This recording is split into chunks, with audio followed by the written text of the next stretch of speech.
Hey, Kathy. And Dan. Here we are. Hello, hello. Thank you for the super heart. Oh, back here, so might help me get in there too.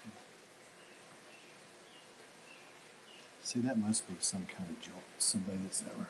I meant to test that too. How would you test it? Like use the Stilter account, join you like on a test, and just see what it says when I join you. Yeah. We'll get started in just a second. How you doing, Kathy?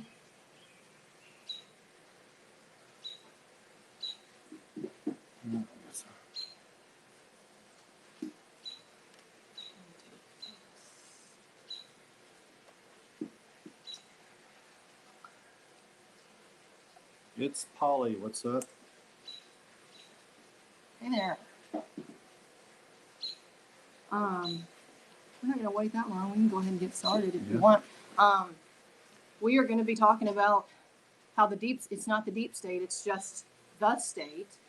And we're going to explain to you why we think it's, just the state, and the deep state kind of gives the elites cover and that they don't deserve. And your energy's focused in a different direction. And then I want to talk about a couple of examples of how that manifests itself right before our very eyes. And there's a mantra. You've heard of the new normal. Mm-hmm. And everybody's talking about this new normal, and you see commercials trying to push it. You see it everywhere. As we reopen our businesses from being shut down, there's all these new rules and regulations, and they're trying to create this campaign of new normal so that we're accepting. But this new normal comes from another mantra that comes from the Second World War that's deeply ingrained in our brains. And whoever, I don't want to call them elites or whoever they is. That can be elitists. Elitists, I think we are the elites. That have these plans for us are trying to use this old mantra and transform it into our new normal so that it will stick with us in a way that old mantra, which I'll mention, I'm going to talk about that last.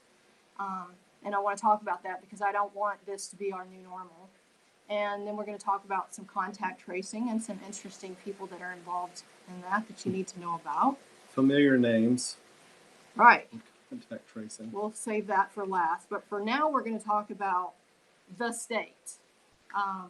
We're going to talk about that. We want to talk about the state. We want to talk about how it's actually supposed to be because we're in an upside down right now.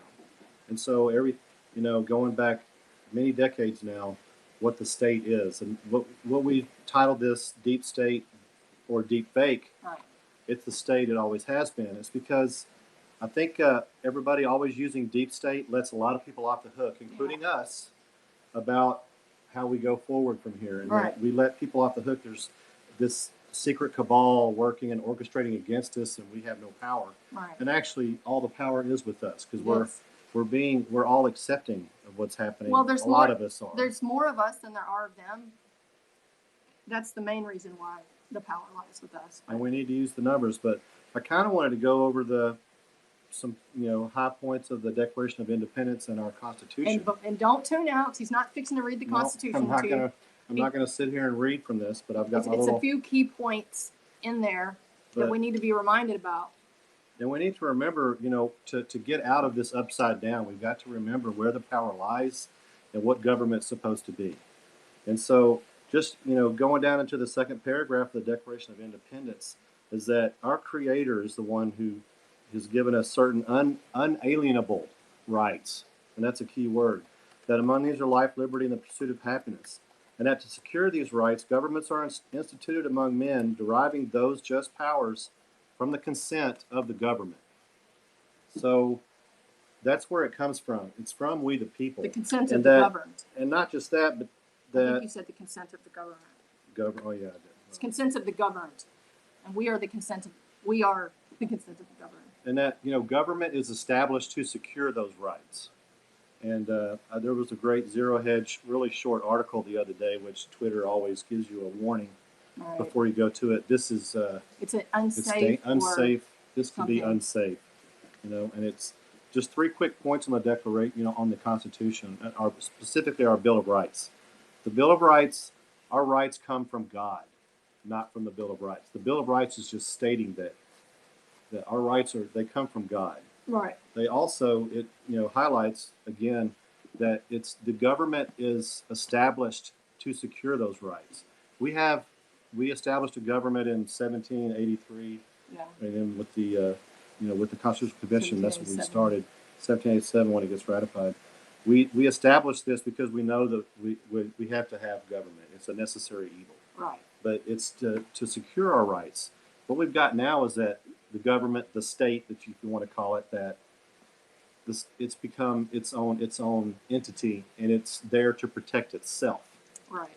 And so when people say communists have no God, hence Democrats ignore the Bill of Rights, and you're right about that, Dan. But I would say this is a truly bipartisan problem. It's not just Democrats. Yeah. We've got plenty of red state governors who are in Mississippi. Well, Tate Reeves in Mississippi, Yeah. and my governor here in Tennessee. Yeah, in Tennessee. I mean, we all shut down, and now that we're reopening. But if you could see all the ridiculous rules With a plan. yeah, And we're going to get into some details of what's actually happening on the ground. And I wanted to go just over the Constitution real quick. And like I said, we're not going to just read through this, but these guys, when they went into this convention, it was argument and fighting, and they were respectful of each other for the most part, but it was constant arguing about how much power to cede to the government, especially a central government over the 13 colonies. Right. And at first there wasn't even going to be an executive. Right. And so when you look at the Constitution and you look at Article 1, 2, and 3, these are the ones that set up the 3 branches of government. And they did it in a particular order. Okay, no problem, Kathy. Tell Kevin we said hello. But they did this in a particular order, Articles 1, 2, and 3, to establish these 3 branches. And they did it for a reason. They felt the first one was the most important, and then the second important. So the first one is to set up our legislature, the House and the Senate, and how they were going to be constituted and how they would be elected and stuff. The second article is the executive, and it's much shorter part of the Constitution. And then the third, final one, the last one, is the Supreme Court, and it's half, maybe not even half, of the verbiage of words that's devoted to the executive. So you can see where they were going with this. Right. And a big argument was even they weren't even going to have a Senate. Right. But the key part was in the representatives. That's where the people would be represented in the government on the ground. Right. And so they did that for a reason too. And so I just wanted to kind of go, these two go together, the articles, the Bill of Rights, the Constitution, and the Declaration of Independence. They all come together to establish this nation. So, and the Constitution is just a piece of paper. I know a lot of people that follow me promote the articles and Convention of the States or whatever. Convention of the States is wanting to add, amend the Constitution, which I say, we already have a Constitution. We're going to amend, even if everything goes according to plan and we amend it. It's just going to be another piece of paper that they ignore. So the problem isn't the rights that we have. It's they don't abide by the Constitution we have, and it's up to us to make them. And basically, we have the government that we want, right, according to how the majority of us have responded to what's happened over the last few months. Right. And the consent of the governed, when these governors come at you with these shutdown orders, and I know that most of you watching this are, agree with us in that we should have never shut down. But imagine if you had even 40% of the people, let's just say 30 to 40% of the people do not comply. That's the consent of the governed. Like if you don't shut down your business, if you don't wear the mask out in public, we abdicated our rights when the governors came to us with these decrees, because they're not laws. We have they're executive orders full for the most circle, to when we broke away from Britain. They came to us with these decrees, and we said, okay. A large a large portion of people who were bought into the fear porn and who were scared. But imagine if, and I know that there was 30 to 40% that didn't believe in it, but so many of those people kept quiet and didn't want to rock the boat. And we don't have to have a revolution or take up arms. We have the rights. Yeah. So it's up to us to claim them. So that's So yeah, we ended last month on saying we were going to talk about. We knew we were going to, in some way, talk about taking the knee. And at the time, we were talking specifically about Bernie Sanders. Leading in, he was about to. We knew that he was about to bow out of the Democrat nomination. And we all make fun of Bernie Sanders for taking the knee in 2016. His followers keep going with him. He get his vacation home, and we make fun and we say, what was the payoff for that? And then we said, a lot of us predicted, which is an easy prediction. That's not like a great insight that we had, that he was going to do it again this round because there's no way that the Democrat Party was going to let him be the standard bearer for them again. And what do you know? He did it again. So we make fun of that, but what are we doing every day in our lives here? Yeah, what did we do when the governors came out with this decree that you couldn't open your business and decided and told us who was essential and who was not essential, such to the point that it's brought us to the point where almost 40 million people now are unemployed. And that's on official rolls. That's on official rolls. That's the ones there's still people that aren't able to get through. And it's steadily getting worse. So I would venture to say that we, the people, have done more damage than Bernie Sanders, who took the knee. And we're going to kind of touch on that as well, too, as we're all focused on DC. Right. But where the rubber meets the road is in our communities, in our counties, in our states, in our cities. And this is where the actual power is happening to us. DC's fine with us being focused on them because they know that we have the least. There. They know that we have the least amount of power there. The only time that we really have any power in DC is when the whole country is riled up and we're all focused on one goal and we're swamping their phones and their emails, and maybe people are showing up, in mass to protest in DC that live in the vicinity. So on a few occasions, we've been able to push back on things. But for the most part, the things that who knows what they goes through there every day. I hear you. I have a neighbor that's never been able to apply for unemployment. Yeah, so there's a lot of people that are not able to get through. My brother. It took me quite a while, and it does. At least when you get through, it does finally. It's retroactive to when you lost your job, because mine was officially ended on April 1st, and they cut out our insurance. So it took you about a month, would you say? It took a few. Well, it took a little over a month, and I ended up getting it through Tennessee because my job was in Memphis. And Mississippi, I kind of got a little bit of contact, and then I just gave up. Reached from them. So I gave up on Mississippi, my own state. They couldn't handle it, and so talking about these masks, it's a fear thing. It might be a shame thing as well. And you see these people with the mask, and I'm trying to be a little more compassionate when inside, just walking in the store and seeing them, because I don't know what's going on in their lives, and I'm trying to not be as judgmental because it's just a natural thing to do. Right. But to buy into the thing about the mask, if you believe it, then it doesn't matter what else anybody else is doing. Right. And so people are starting to ask that question. If they work, why aren't we out? And if they don't work, why are we wearing them? So there's Owen talked about that. And a lot of people that are walking around with the mask on, I mean, they're in a state of fear. They're fearful. And that state of fear has been induced by our media, our social media, our leaders. So, I mean, there was a big, huge campaign to make all these people be in the state that they're in. And it's just, but to me, it's just kind of scary. It shows you all the people who, when the state says, hey, you do this, and then it's just lockstep. And they do it.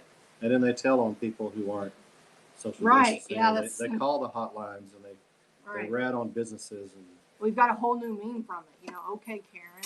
Yeah. And there's a bunch of Karens. We have. You've run into some. My husband has run into one. I had one right outside my front yard when this thing first started. It was like the first week. In March.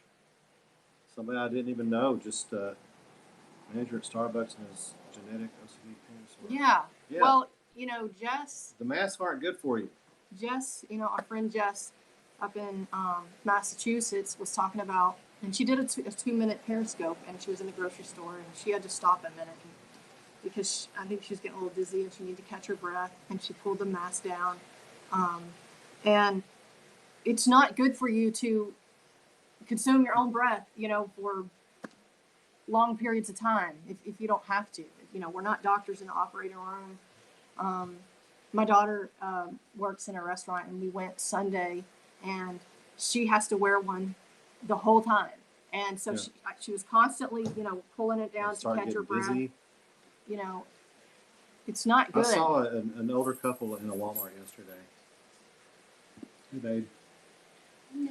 I saw an older couple in a Walmart yesterday, and this time I did not get mad at all. But I watched this older couple walking. They both had masks on. The lady was walking next to her husband with her 2 fingers pulling the sides of it out so she could breathe.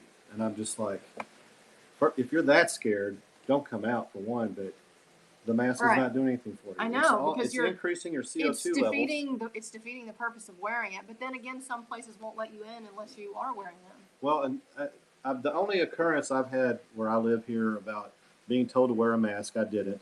It was a doctor's appointment for some follow-up on some surgery I had. And the lady, when I made the appointment, said, "Oh, yes, Mr. Everett, make sure you bring a mask or some kind of face covering." And I was like, man, I don't want to do this, but I need to go see this doctor for a couple of different things. It's my last visit for this procedure. And I went up to it, and they had the screeners, and the guy, of course, had seen me through my physical therapy and stuff. He goes, "Oh, hey, you again." I said, "Well, it's my last time. Won't have to bother with me anymore." And I didn't have a mask. He didn't make me wear one. Right. I went in, I waited. Nobody asked me to wear a mask. And then I went and saw the person came through the door and called me back to go to the waiting room.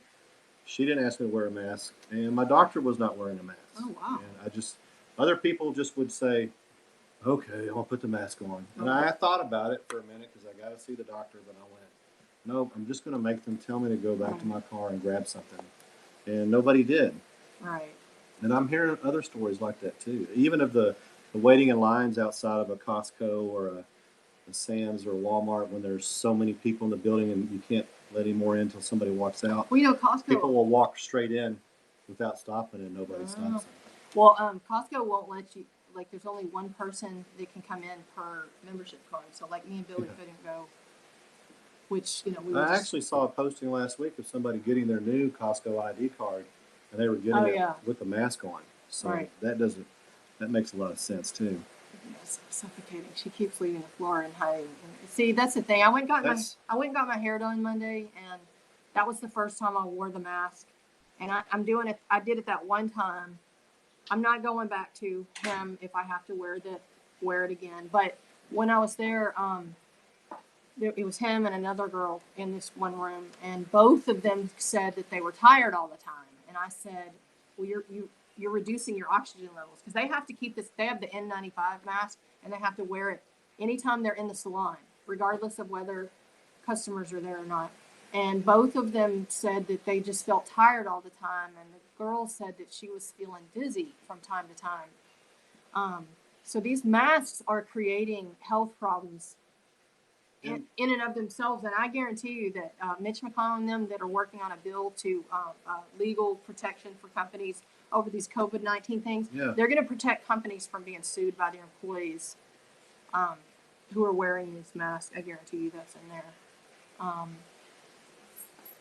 But it's not right. So it's another example of it's not the deep state, it's the state, because it's us. That when you go into when I go in the hair salon and put that mask on, that's not President Trump that made me put that on. That's not the 7th floor. He sure didn't help the situation. He didn't help. But it's our local governments and our It's not the shadow state, government that we think that might exist, or anybody high up in the intelligence company. It's other regular people, but they're in government jobs, and they're going along with it too. Right. And we've got to start saying no.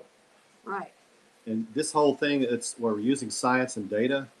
How does science and data come into play where we can't have small business, we can have big business open? Right. And, a cashier at a Walmart sees how many hundreds of people during a shift. Right. whether they're wearing a mask or not, and they're all wearing masks, but so they see hundreds of people, maybe 1,000 in a shift Right. at a busy Walmart. But a hair salon can't open because they might see 5 or 6 people an hour. Well, I mean, during the time that Tennessee was shut down, we still pretty much shut down for the most part. Some businesses are open, but I could get my dog groomed. I could get my dog's hair done, but I couldn't get my hair done. I mean, what sense does that make? Mm-hmm. Well, and the liquor stores are open. That's essential. But Can't go to church if there's more than 10 people, which we've relaxed it here in Mississippi to 20 people. You can buy lottery tickets.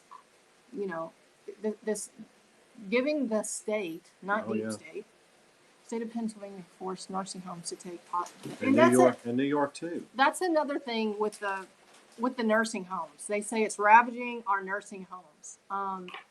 Nursing homes are getting money for the COVID-19 cause of death too. So I know that it's a problem there. More people are getting sick there. They normally do. Weakened immune systems normally do. 44% positive rate. Well, do you know how much money the nursing homes are getting? Just as much money as the hospitals are getting for the. I don't know what per patient they're getting, but it's in the thousands of dollars for the COVID-19. I know someone personally that works in a nursing home that has seen that all the nursing homes across the state, how much they're getting for COVID-19. So I don't even trust what they're telling us about the nursing homes. Yeah. Nursing homes are naturally going to have more death than other places. These people are closer to the end. And especially now with the policies that we've got with isolating the elderly and them, you can't even visit them. Right. It's kind of sad. I mean, I wonder how many in the nursing homes are dying of freaking loneliness and depression. So I don't know what's going in I know it's worse in the nursing homes, but I also don't trust the numbers. Hello, California. Hello. California's definitely got it worse than we do. And another thing about California, Governor Newsom is going to keep them shut down until what? July 8th. And that's another thing. Why July 8th? Yeah. Why not July 6th or August 9th? How did they come up with those numbers? Uh-huh. So Gavin Newsom is not deep state. He's the state. Yeah. And then we get into we're going to go into some local stories. This is where it's at. It's in your communities. This is where the change has to happen. This is where our rights are being taken from us. It's at the park. It's at these restaurants that aren't open or they're only open partially. I mean, the state has time to send people into restaurants to count their occupancy and say you're over 50% or not. Mm-hmm. And that would be, is it the fire marshal, which usually does that, or is it the health department? Yeah, and so all of those are parts of the state. And it's people in these positions, a lieutenant on a police department, a sergeant, a patrolman. It's the fire marshal. It's a health inspector going, I'm going along with this. Right. And,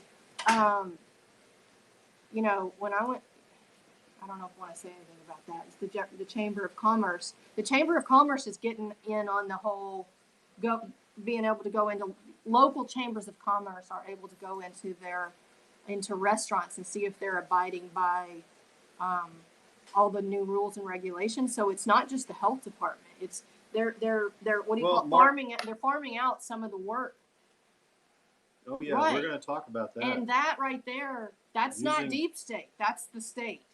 And that's people in all levels of departments at state and local level. Who needs the deep state when you've got? Who needs? That's the thing. The boogeyman of China.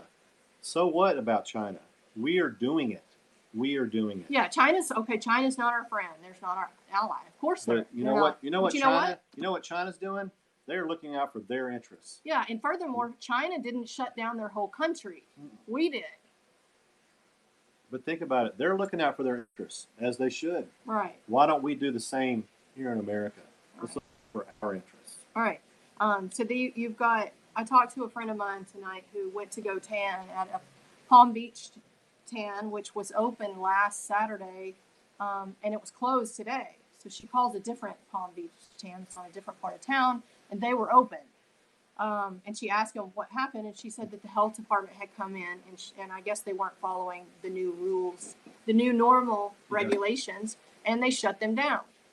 The health department here is getting, $50 million for contact tracers. I don't know how much these health departments are getting to enforce all these new rules and regulations.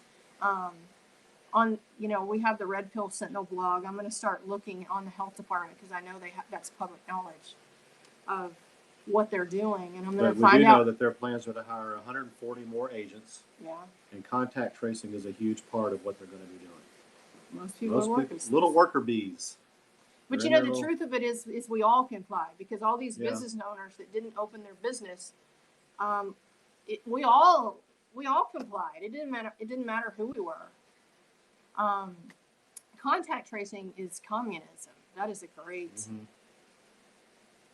I've been trying to think about, Kathy, how we could rebrand the contact tracing, with the hashtag, and turn it around on them, because we can't stop what's in motion, because all these different cities are getting millions, hundreds of millions. They already have a bunch hired in different states. Yeah, in California and Washington, they've already got them in action. But I was trying to think how we could rebrand them. They're called contract tracers, but it's more about contact surveillance. Tracing sounds a little bit more of a not commie tracing. Ooh, that's good. I like commie tracing. Yeah. Contract snitches. Oh, yeah. So here's another thing. American Library Association. Oh, yes. American Library Association is very involved in getting this guy. American Library Association is getting $2 freaking billion. Now, these are the guys that put on story hours. $2 billion. That's a lot of snitches at $25 an hour. Now, if you were going to poll the American people and ask them who was essential and who was not essential, my libraries aren't going to be on the essential list. And certainly not the drag queen story hours. So that alone right there, that's the state doing that in your face. It's not hidden. It's not in the shadows. It's in every community, because everybody's got a library. Everybody. Right. It's in every community. President Trump forced GM to make ventilators, a product they had never made before. And a lot of you know that these ventilators have actually caused more damage, done more harm than good. But because of the hysteria about all they created this mass hysteria to the point where now we are going to have hundreds of thousands of ventilators that are never going to be used. Here's the point with that: is we will probably be at war soon. No, we won't. I would posit, and he's talking about a shooting war, I'm sure, but I don't think we'll see a shooting war for a long time. China has been at war with us for decades, and they've been doing it through other means. Warfare in the future. We're in the war right now. It's an information war. Warfare in the future is not going to be bullets and commie counter. Yeah. Contact snitches, commie counters. I like the first two the best. Contact snitchers, I like that one. Yeah. But they've been at war with us for several decades now, probably since Kissinger and Nixon went over there and opened up China. That, you know what? That was shortly after the genocide. Genocide had barely been. Yeah, and just think about in China. The American media sure hated Nixon, but they loved that part of the Nixon administration, right? The opening up of China and getting relations going. And can you imagine us? Okay. What year did Nixon go over there? I think it was 73. Okay. Mao wasn't dead yet. He would be shortly. 72. I think Mao died in 73. I think didn't Nixon meet Mao? I don't even know. I don't know. See, I don't think it'll come to a shooting war here either. It won't. It doesn't. All it needs is no. Yeah. See, that's the thing. I know a lot of people are. There's a lot of talk about taking up arms, and the guys up in Michigan going up to the Capitol and storming it with their arms. Do what you want to do. Yes. That's not how I would do it. Former MAGA leaders are part of our new snitchers. I know that's been a hard pill to swallow, and still don't know what's going on there. Yeah, don't Republicans care. I'm saw over China it. profits. Democrats sell the sovereignty. Right. So we don't need to take up arms. We already when our founding fathers were fighting the revolution, they didn't have the form of government. They fought for it. They died. So many died for it, and we have it. This is here. We have it. So We have the blueprint for a wonderful government, and we just have to we have to stand up we and have claim to it. enforce it and claim it again. It's not going to enforce itself. And so voting is the least of your responsibilities. Just like Benjamin, I say this a lot, and maybe I say it too much, but you know, when Benjamin Franklin came out on the steps at the Constitutional Convention, and that woman, She said, What kind of government have you given us? a republic, madam, if you can keep it. And so we found that it's not so hard to keep the republic. Yeah, we so aren't it's up violent. to us. And Antifa is violent because Yes. Think local, act local. And that's true. And Antifa is violent because their message doesn't resonate. Right. Because their argument doesn't work. So they do have to be violent. They have to go in the streets and beat up people. I wonder where Where's Antifa now? They've been silent they've gone underground. They're not needed yet. Yeah. Because so many people are complying. So you don't need to take up on like the guys that have gone up to the Capitol in Michigan, and I have no problem with them showing up with arms because we have a Second Amendment. If you can't if you can't do that, why use it? But it's not how I would do it because we don't have to go. We're not to the level where we have to take up arms yet. You can just show up and be counted. You can go open your business. And if you hear of a business opening up and are supposedly not supposed to, go round up your friends. Them and show up. That would be where to show up with your arms. Yes. That's actually a good idea. Don't go up to the Capitol with your arms because the media is just going to use that against you. They're going to use it against you anything you do. But if there are businesses in your community who are defying the shutdown orders, go and support them. Go and protest there.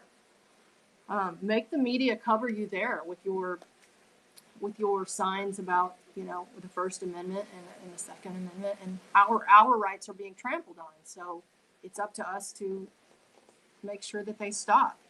The church is shutting down. They're trying to make us react, and that's what I don't want anybody to do. I don't want anybody to take up arms and do anything because we are not at that point yet. There might come a time in the future where. And you know what? What I would say to that's a great point, is that they are trying to drive us to. They're trying to paint everybody as militia, extremists, and they're horrible people, but nobody's taken the bait yet, right? Which is very encouraging. It is a bullshit. The Bolshevik. Yeah, the Bolshevik. Yeah. People that don't know a lot of this about the Russian Revolution, there were the Bolsheviks and the Mensheviks. Right. The Bolshevik is like, it means loosely majority or something like that. I don't even know what it means. And Menshevik means majority. And Bolshevik, that might be Eric. Oh, is that Eric? Is that you, Eric? It's Eric. Okay. Okay. It said it's her first time on Facebook. So I'm going to have you call. I tell you what, you say what you're going to say about that. So Bolshevik, they took over that word for them in the Russian Revolution because they were actually the minority. Because they had factions among them too, and there was a big civil war after the Communist Revolution. There were the whites, and America actually got involved. America, Britain, and stuff. We had people over there trying to help them. So careful with the words too, because people take them and use them for wrong. We got to take them back actually. But our brother's gonna call. Eric, go ahead and hit the smiley face button. He's gonna call in from Nashville because there's some interesting stuff happening there that actually Last Refuge took note of. Sundance on Conservative Treehouse took note of the other day. About what? The story we're going to talk to Eric about. The guy that escaped from the quarantine. Yeah, so my brother Eric. Bread, land, and peace, yeah. Eric, do you see on the app where the search? My brother's never been on Periscope before, I don't think. My brother's from Nashville, and we're going to talk to him about the quarantine camps they have. There's some overlapping smiley faces somewhere on your screen. Hit the 3 dots, and then there should be a double. It should be overlapping smiley faces. Something about calling in, or ask to join or something like that. Yeah, ask to join. I think it is, but it's the smiley faces. Eric is my younger brother, and he works at a restaurant in Downtown Nashville, right on the Cumberland River. And he's really been lucky because he's actually been doing like painting and stuff for them. But I'll have to talk to him. Yeah. Yeah. Hit that button, and then it'll show on my screen. But I texted Eric earlier to ask him if he knew about the quarantine camps, and he did. Although he didn't know about the guy that had been arrested he left the camp before. He jumped off the fence because they were forcing quarantine. All right, so we should be Eric loading Eric up here.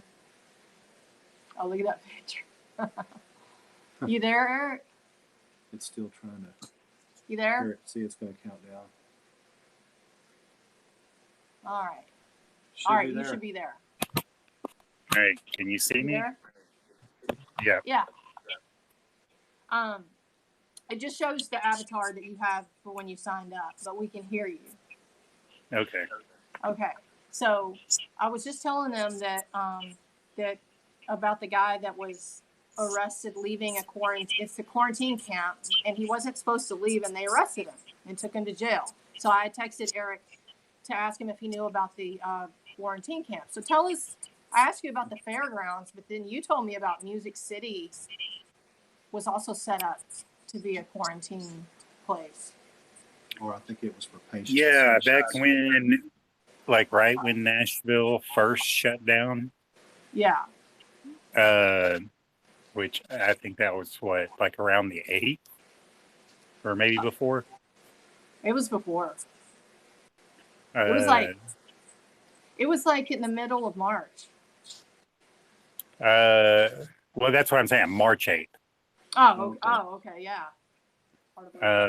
Somewhere around there. I may have the date wrong, but when they did, most places had already, even before they shut down, most people had already gotten scared and stopped coming out. Yeah. Oh, really? Before y'all shut down? They did it here too. Yeah. I worked at a really busy place downtown on Broadway, but my new job, it had opened up 3 months, and we were doing great. We were killing it. It was a hot spot. And then, as soon as the news started coming about Corona, people just stopped coming in. Wow. But anyway, the reason you were asking me about this was after, almost immediately after the restaurants were asked to close down, they announced that Music City Center, and I believe the fairgrounds too, was that's where the guy was arrested leaving, was the fairgrounds. Yeah. So they were converting the ventilation systems in both of those places to handle. Yeah. So they could handle pressure areas where they could keep them isolated. Yeah, it has to be I don't know, a negative pressure where it basically blows germs out of the building rather than suck them into the building. Right. Something like that. But they had they were changing out the whole HVAC system. The big story was about Music City Center. But Vanderbilt had already converted their parking garage to a triage facility. Yeah. And it still hasn't been used yet. It hasn't been used? No, Nashville. I heard today, it was either today or yesterday on the radio that, and I don't remember whether it was the mayor or some other public official that was on the radio talking about opening up again. And what they said was that what was expected was that we were going to have something like 1,200 active cases in the hospital. Yeah. And we haven't had more than 200. Well, I know that Vanderbilt had predicted we would have 5,000 by June, and they've revised that down to 300. Which is the same thing that was going on in New York City and Washington State, where they built facilities. Well, New York City did Central Park and some other areas. And I think Central Park was for the news. Yeah, I do too. Oh, this is serious. And they closed up shop on so many of those and never even saw one patient. In Washington State, they closed up several military hospitals that were set up, and they never saw a patient. They just quietly broke them back down, and it weren't as big of a story. And the Comfort left New York, and I think it saw 16. Yeah. And then the Mercy on the West Coast, I think it's all been because I think it was Washington State or California. None of the trillions of triage were ever used. I know, it's like the biggest And at the same time, boondoggle. You want to talk? You know what? We joked about the in the Obama administration, the cars for clunkers. What was the program? something for it was Cash for clunkers. Yeah, people could trade in their Cash for, clunkers and everybody called that a big boondoggle, and and the and Obama I'm like, phones. yeah, this trumps any of Every that. bit of it. And we're about to do another 4 trillion or whatever. Yeah, We're just throwing around trillion like it's an everyday thing now. right. So Eric, is your restaurant open back up? No, neither one of them have. The one that Really? I'm like full time at, they're trying to open up June 1st, but I don't think it's going to happen until the middle of June. Oh, so I see. So all of Tennessee and the rural parts and Shelby County, like we're open, but people like Memphis and Nashville, the blue holdouts are not. That's interesting. Yeah. Well, and there's like the place that I worked on Broadway, Mm-hmm. like Broadway has started opening up already. Yeah. They're doing things that weren't like they're legal now just because they passed laws to make it this way so that restaurants can open. Like if you order food from a restaurant for takeout, you can order alcohol as well. That wasn't allowed. Oh, they did that here. Yeah, we did that here. So now on Broadway, some places are opening up that are like they built windows on the street so that you can walk by. Oh wow! And Somebody get a in the drink. comments said that south of Nashville, it's almost business as usual. And that's the difference because there's red and blue states as far as governors are concerned. Right. And I don't see a lot of difference between them. But in red and blue areas where people on the ground are, they're not afraid. Right. Yeah. And then in like my daughter's restaurant, Eric, they opened Jim's Place Grill back up, but she has to wear the mask and the gloves, and they can only be at, I think, 50% capacity. But I know there's a lot of restaurants that could open, but they're not because it's more expensive for them to open, not being able to, with that being the maximum capacity, it's more expensive to open than it is to just stay continuing doing the takeout. Yeah. Like Fable, the restaurant that I work at, it's more high end and it's in dining. They don't do a lot of takeout, and like in order for them to do it, like if you're going to deliver a 5-star meal in to go, it just doesn't work. It's not the same. Yeah. Like even Morton's Steakhouse, which is nationwide here, it's like it's just not practical for them to do that. Right. You know, not unless you have a maitre d' walk it up to your fucking door. Right. Sorry, I don't know if we can cuss on Periscope. Oh, you can cuss on. We don't care. We've done it on occasion. We are not. I don't care about the cuss words. I know that when they opened Sunday, Eric, it was they were slammed. And so they had like 150 reservations, and they were still doing the takeout. And they were so backed up on the takeout that they were like an hour, and people were waiting out in their cars like an hour and 15. Watch. Okay. So anyway, they were waiting like an hour and 15 minutes. So Michaela got like yelled at. It was the first time that Michaela had ever been treated as badly as she was, and that's saying a lot because she's been in the restaurant business for a while. Yeah, and she has to. So every time she comes out on the floor wearing gloves, when she goes back into the kitchen, she has to change those gloves out. Look at Kathy. I just saw that too. All the exciting stuff is going on in the comments. But anyway, it was a mess. But then again, you know, they didn't know what to expect, and so how do you plan for what you don't know? It's just a mess. Yeah. Well, I definitely think that we need to open up now. Definitely, like, I'm not pretending like COVID isn't worse than the flu or anything. I don't think it is, but But I don't it's like we've been through worse. right. And like when I go downtown and I look at how much space they have out there, Mm-hmm. like yeah, maybe like if we want to entertain the idea that this is something that could be potentially dangerous, Right. okay, change the way we do business. Let Right. people hang out on it, like in a tourist place. Like we have a park at the end of Broadway. If they're selling cocktails out a window with food, you can have people go have a picnic and a bottle of wine on the bank of the fucking Cumberland River. That's hilarious. And You should it have taken would some possibly like raise the revenue of that area down there and Right. still make people able to like, because it doesn't matter, even if you give the okay to open tomorrow with no exceptions, no No restrictions or anything, there's Yeah. going to be a large amount of people that you're going to have to coax back out. You've got to convince them Right. that it's okay to come back out. And I think Yeah, that because you scared the hell out of them. most of the places that, even the ones that think that this was a great idea and that it's kind of scary to open up again, Right. they're looking for a way to open up. Right. Well, yeah, Even if this is the new normal, which I don't think is a good idea, but even if you think this is a new normal, there's a lot of people who are trying to figure out business models like, okay, how can we open up again with this as the new normal?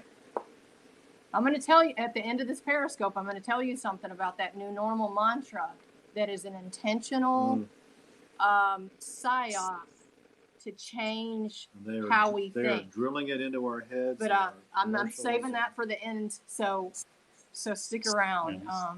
And I'm pretty sure I'm already with you on that. Yeah. I'm just trying to appeal to the people that haven't been convinced yet, because it's right. I don't like you know me, I'm not the alarmist type. I probably piss off my liberal friends and my conservative friends equally as much. Right. But like there's I think hysteria on both sides. Yeah, there's a reasonable approach to living life and just getting out of this, and this doesn't have to be a new normal. Right. That's thank you for saying that. Yeah. It doesn't have to be a new normal. Well, I'm going to let you go for now, but thank you for calling and letting us and telling us about what's going on in Nashville. And I'll be in touch. Yeah. No, this was fun. I've spent too much time at home thinking about all this shit. I know. And I've been able to find a job in the meantime. So. Yeah.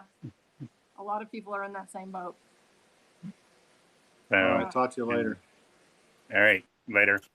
All right, Kathy, call in. Oh, yeah. Go ahead. Call in now. Actually, that's about where we're at. I wanted to say this person on Ingram. Children being scared. That's another thing. It is disgraceful what is going on with children. And I've seen people that I respect who have probably scarred their children about coronavirus or viruses in general, about this, to fear this invisible boogeyman. Yeah. I think it'll just fade. Oh, was that? It was because it was waiting on. Okay.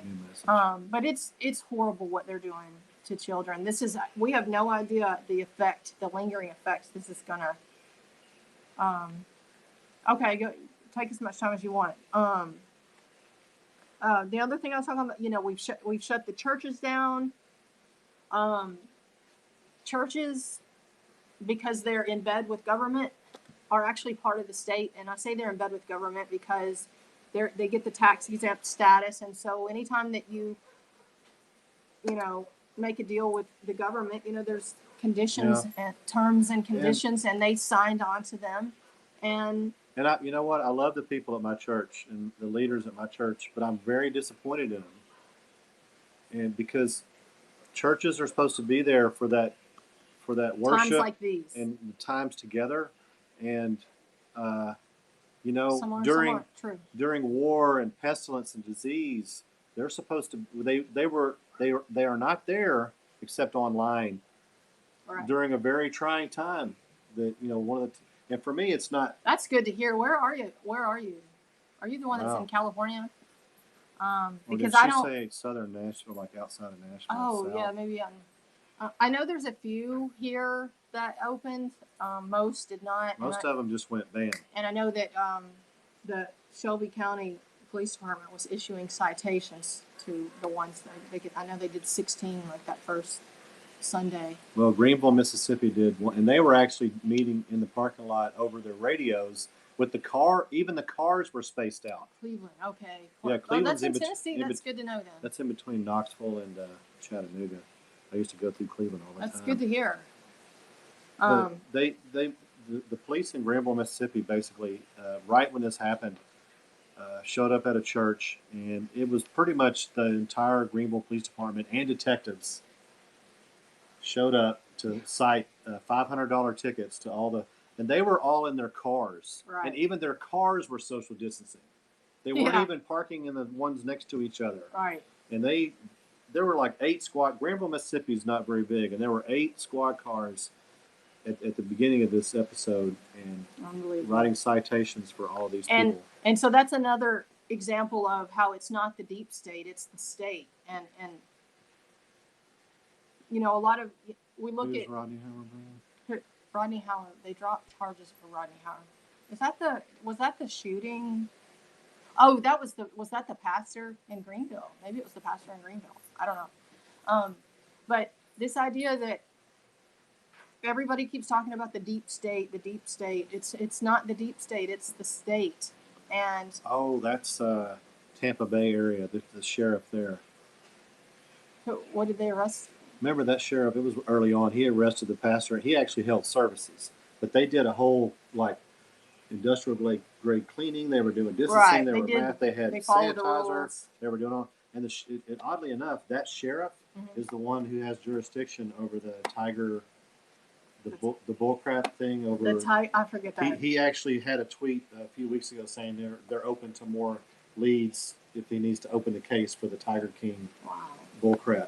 But you know, it's ironic, and it's stupidly ironic that the same sheriff had been part of releasing criminals from jail because of COVID-19, but then turns around and arrests a pastor and puts him in that same jail. Right. And so that guy is. He's part of the state. And the thing about that is, in that county down there where he is, he doesn't have to be reelected. And I don't know if there's a way to remove, impeach, recall, whatever. Yeah. And the people down there, it's like, I don't want people focusing on the deep state. I want them focusing on the state that you have access to, because that affects your lives most every day. Because that's where you can have the most effect. This whole idea of a deep state and shadow government, it's kind of a myth that's been created by Hollywood. And it's a crutch as well. Yeah. Like I said in the beginning, it lets us off the hook. We must resist. And it lets other people that work for government off the hook. Right. We're all responsible for this. It's so powerful. It's so like Hollywood. Think of the images you have in your mind of like the CIA and FBI and how prestigious and sophisticated and smart and James Bond like that you thought they all were, and meanwhile they're like Peter Strzok and Lisa Page. They're none of that, and neither is this myth of deep state. Deep state is just this, it's the all-encompassing state around you that affects you, and you know, people are distracted and they're not entertained by sports right now, but they used to be. They knew more about their favorite sports player than they did the city councilman or whoever who is going to have more effect on the business that you're running or not running. Well, and these are the times when you do find out, when if you're a hairstylist and you decide to open it and the governor yanks your license. And right. That's how the state controls you, is with these little licenses for all these things that don't need a license. Because, you know, you need a license to be a nail salon owner. I mean, the nail salons in Texas where they hired well, they didn't hire them, but like the police, especially local elections. Look at your sheriff. Where does your sheriff in your county stand? You want to make sure that you have a constitutional sheriff. That's probably the most important. Where does your sheriff stand on this? What has your sheriff said? Because everybody knows what Trump has said. Everybody knows what a constitutional sheriff can keep the federal government from off your back. Off of, you know, when Tennessee Gibson Guitars was raided you're under the Obama administration. If there had been a constitutional sheriff, the constitutional sheriff could have stood on the Constitution and said, not here, not here. not today. That has happened. That's how I know of cases in New Mexico and Arizona with constitutional sheriffs, and it's all about knowing. And so, like I said, we need to get our focus in the community and think about, do we even know how our sheriffs, and the sheriff in DeSoto County is overall pretty good.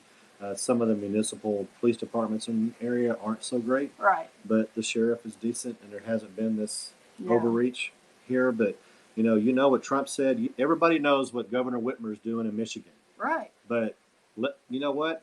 Get those people in Michigan need to take care of that governor.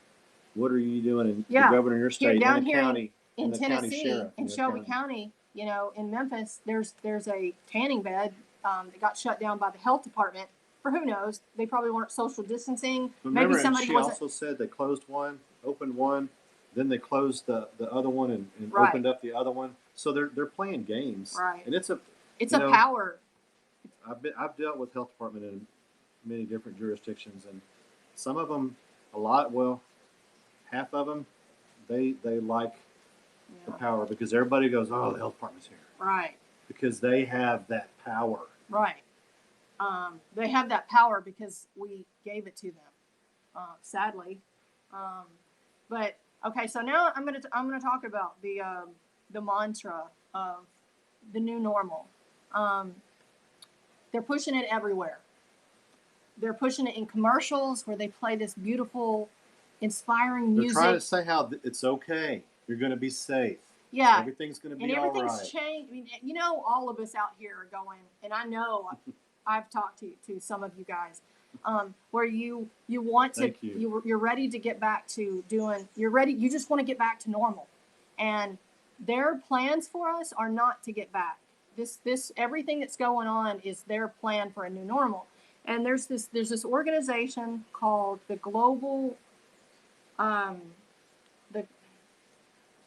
the Global Preparedness Monitoring Board. And I got this from, I don't know if y'all watched Amazing Polly. She's at 99 Free Mind on Twitter, but she does really good YouTube videos. So that's where I got it. But she was talking about the Global Preparedness Monitoring Board, which Fauci is a board member of.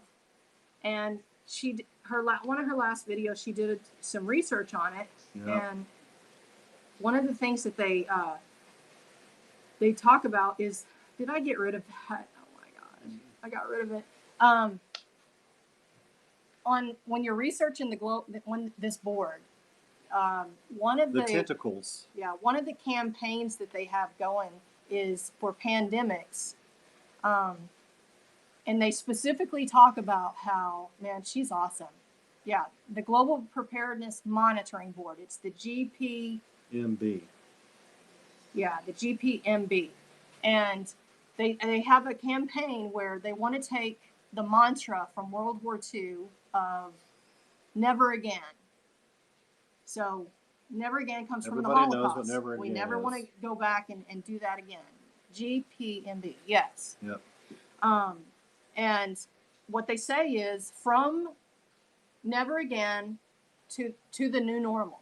So what their goal is, they want to take this new normal and they want to ingrain it deep, what is going on right now with all the new rules and all the regulation, and they want to ingrain it in your brain that this is what we have to do to save society, to protect society from this silent enemy. And it conditions you to where the next thing that comes, when they say and they go with new normal, then you're going to go, that sounds right. Right. That sounds right. So they keep the hashtag new normal, new normal. So here's what I've been doing whenever I see them talking about the new normal.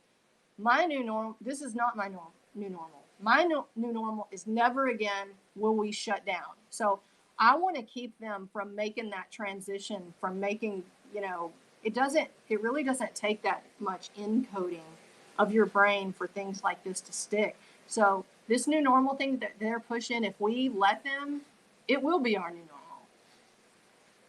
I don't know what's going on with Trump. We go back and forth with that. We don't know, but Lou's a little bit more cynical. I'm a little bit more, I'm not ready to throw in the towel yet, but today's press conference where he talked about Operation Warp Speed on the fast-tracked vaccines. And all I know is that my president hasn't sounded like himself since February.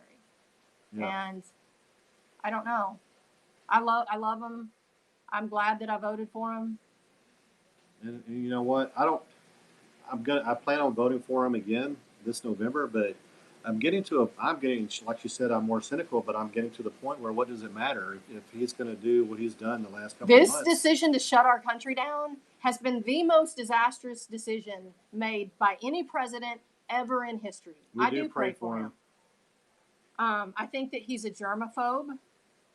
Kathy is the one I got that idea from. She told me one day in a long text. But I think she's right that germaphobe is a weakness that he's had for decades, and they came to him and they scared the bejesus out of him, and he bought into it. At some point, if that's the case, you would think he would wake up and realize he's been played. And I still have hope that might be true because he listened to the experts. He did what he was supposed to do. He shut down like they were all leading him, and if he wanted to, he could turn those around down on them and say and start airing out all this stuff that we know about the virus. So, I don't know what to think about Trump. All I know is this isn't MAGA, and this isn't the president that I'm used to. You there? I made Kathy? it. Hey. I made it. Finally. Yay, she's on. Remember that one night I was know. trying to get in, and Kathy couldn't get on before. I don't know if it was Satan wouldn't let me in that one night. Deepstate. Yeah. First of all, I love you guys. I miss you guys. I wish you were here. Yeah, I wish you lived closer. I know. We really do need to live closer, but my neighbor has that bunker. Should we, God forbid, ever need it? We don't. Well, we won't. kind of have our own kind of bunker in Arkansas. We have a nice little setup there too. That's good to know. That neighbor of ours was a sergeant major, and years ago when he showed it to us, we were like, "What the hell? Like, why would you?" I mean, obviously he has seen things, and he, quite possibly has PTSD. So I thought, well, he just wanted to bring a piece of, whatever he felt was safety, back with him and set up something because of what he had been through. But now, what I see us going I get through, it. Yeah, I can see very easily why someone would feel we would need a setup like that. So, I mean, that gives me comfort, but it also is quite frightening to know that somebody who has seen and been in, on the inside of the military would set something up like that, knowing what they're capable of or what they might, try to do to us. So, he's pretty distrustworthy, and he's very cynical, as Lou is. I there are times when I see Lou's tweets and I'm like, don't give up, just hang in there. But it's hard. That's what I look at your tweets sometimes the same way, though. I know. I know. We have to support each other. We do, because there are times when I have to reel in the anger, because you guys know I'm anything but shy. Right. And I can. This has me so frustrated. You both also know that I'm a filthy smoker. Although I have testimonies of people who will tell you that my voice changed at puberty, like a boy. And I recently had clear chest x-ray, so I'm getting away with it at 56. I'm very healthy, but this is going to seem so ridiculous, but the first time I felt like the government was testing us is when they took away the smoking in the restaurants. I remember looking at my then fiance, Kevin, and so this would have been back in late 80s, maybe early 90s, when they, it was starting in the early 90s, mid 90s. Yeah. And I would always say, chain, please. I always thought I was a smart ass, we'll take chain smoking section. But I told him then, I remember the night that, we found out that, I don't know if it was state by state or if it was a federal. I just remember here in Ohio, they just overnight just took it away. It coincided with, it's actually with all the state's attorneys general that started the big lawsuit against Big Tobacco, and that actually started with Mississippi's own A.G. Hood. Oh yeah. He was the one Ray that LaHood? got that. Ray, it's just. I think it's just Hood. Okay. He Yeah. started. He got all the different attorneys general together from different states, and they started all that. And Wow. I'll So tell you. and look at, I didn't even do the, the big, dig to find out. I just remembered being pissed, and I felt like it was a test because I was like, I remember looking at Kevin and saying, what are they going to do if I light up? They're just going to throw me out, or Yeah. are they going to arrest me? Always my big thing. So whenever they started that, am I being detained? Several years ago, I used to laugh because that was me decades ago. What are you going to do? Well, arrest me? Well, Kathy, I smoke cigars occasionally, but I've Yeah. never had a cigarette in my life. And, Right. And I think I had my first cigar in 1997. So up until then, I'd never smoked anything in my life, and I was against that crap too, because I was just like, Because "What it's business just- is Yeah, yours?" I never smoked at all, and I didn't agree. I knew that it was opening a door. It did open a door. It was a test, and we failed that test miserably. Well, because you're painted as bad, and then you're shamed, and then everybody else is like, yeah, you're it gives a bunch pariah. of people that are going. People can feel high and mighty and go, look at that. They're endangering us. Right. Well, what did I just say whenever I said I prefaced I'm a filthy smoker is what I said because I was shamed where it was cool back in the days of every TV show, every movie, back in the They promoted it. There was a PR campaign. The women, the GIs all the of women World War were smoking II, in their house dresses the on Lucky Strikes that went to that was part of the rations yeah. in World War II. Lucky Strikes was? Yeah. Or, I don't know if yes, it was they Lucky had their Strikes, cigarettes. but they had their cigarette. I mean, that was part of their stuff that got shipped to them, and Yep. I think I told you, Kathy, that our uncle did the first ad for Lucky Strikes. That's Uncle right. Neil. Yeah. He was an airline pilot. Cool. He was very good looking, and I wish I had that ad. Well, I found it really. I have, the Gore, the Al Gore's family made all their money on the tobacco farming, if I'm correct, and then his wife Tipper, all of the censorship. Because that was the next point I was going to make was that they, all that censorship that went down that we just, and that was in the 80s because you're talking about Tipper Gore and the hearings about the lyrics and all that stuff. Oh yeah, and having the labeling on all of the music. No, but they didn't. They didn't stop it. They just labeled it, and then everybody gravitated to the labels. Yeah, and everybody then they were into allowing lawsuits against these bands. The bands were being sued because teenagers were killing themselves. It wreaked havoc rock on music. the whole. We were growing. My grandmother, raised us, and when we were living with her, I remember that book came out, and I was listening to bands like Yes, and I can't think of the other ones, but she had read that book and was thinking I'm listening to satanic music, so I took Yes's lyrics and wrote them out word for word to show her, and then when I did that, she was like, okay. That was, we went through the whole backward masking. Yeah. They said everything being played backwards. They took it as far back as the Beatles, Paul is dead and Number 9, and I don't know what the hell. Right. It was like, and that was Tipper Gore. Oh my gosh. I'll tell you a quick story about Tipper Gore. I used to work at a East Memphis restaurant. I worked there for 12 years, but early on, and this would be 1986 or 7 or so, Al Gore was still a senator in Tennessee. And this restaurant in East Memphis was like the place to be in East Memphis. There weren't many restaurants, and we were just the hip place, the cool place to be in. Was it Toucan Tales? No, it was Half Shell. Oh, Half Shell. And I'll never forget this one night. Tipper Gore just barges in the front door and says, "4 for Senator Gore." Just yelled out. Wow. And I wasn't even much in tune to politics then. I was a little bit, but I knew who she was and Senator Gore. And it was just 4 for Senator Gore. And this is not this is a low key restaurant. You could go in this restaurant in in cutoff shorts and flip flops, or you could go in really nice. It was one of those hybrid type. It's a cool restaurant. Yeah. And I'll never forget that. 4 for Senator Gore. And I wanted to go, who cares? That's my mother-in-law always goes, well, smell me, whenever somebody acts like that. I don't know where that came from. I thought you guys might know. She was Southern too. Oh, and the other senator at Tennessee at that time was Jim Sasser. But yeah, that's, Right, I know. you know, there they are all about the censorship and, oh, our poor children and they're, you know, the damage that they're done. I'm thinking, you married a family, made their money from, you know, much damage. It's just, I can't. I can't, and we keep failing these tests, I and know. Oh, I'm Tennessee and so North. appalled that our country shut down.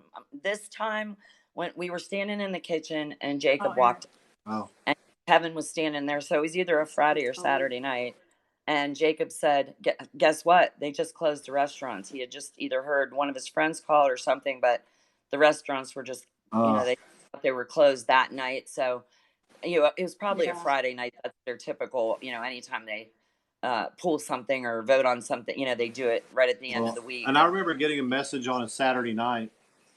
I remember getting a maybe message on Saturday it, night, but we had some people were actually, and all the churches were canceled services, and it's all, you know.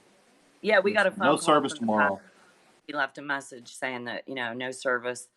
But my husband said immediately, I can't believe that these guys, these restaurant owners, aren't lawyering up and, you know, going to fight this. They're just closed. I mean, did they think it was just for a week, 2 weeks? I really think that's what they thought was going on. This whole flatten the I think everybody did. give them an inch. Yeah, I mean, just think about it. They're not going to give it back to you. You're done. Right. Even the guys from the, you know, on social media, on Twitter, who were the biggest influencers, seem to be shocked that it went past 2 weeks. I mean, but I don't even really the ones that were cared. lobbying for it. It was like they were getting off on it because it's just, you know, there was so much action from it, so many clicks from it, you know.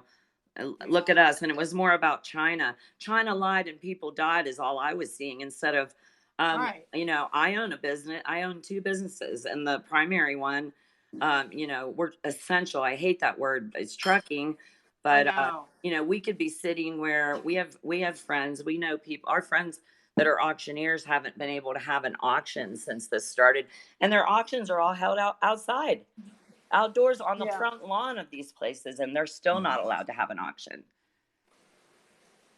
It's just crazy what's happening. Did you say that you had thoughts on the new normal? Oh, the new normal. My thought was just that because we keep failing these tests, we don't get any of these rights that they take away from us. Like they're never temporary. You know, it's never a temporary thing. They're going to find a way to make what's going on now. They might try to make it like maybe a little bit better. Like, you know, surely you can't wear a mask while you have a facial. I mean, I'm facing my first, I have 4 inches of gray roots right now, and I'm going for my hair appointment on Tuesday, and I fought like you know, I would. Up to management at the salon because they're a big salon chain here in Columbus, and I'm like, I'm not wearing a mask to get my roots done. This is ridiculous. And the girl that does my hair lives 10 minutes from me, and we're friends outside of this. And so I contacted her and I said, you know, look, Court, I'm not, you know me, I'm not wearing a mask to this appointment. And she did everything she could, but she's like, you know, I don't get it because you can come in and get a facial. You know, I come in and lay down on the table and have somebody with a plexiglass hood leaning over me and giving me a facial. But, you know, this girl that I've known and I know outside of the salon can't paint my roots with hair dye and shove me over to the side and, you know, let me wait 30 minutes. I mean, she's talking to the back of my head, for God's sake. You know, it's not like we're cases. But the complete opposite is happening with the estheticians. And they're getting facials, but you know, you can't obviously wear a mask getting a facial. So how does that? So you can get a facial right now, but you can't get your nails done.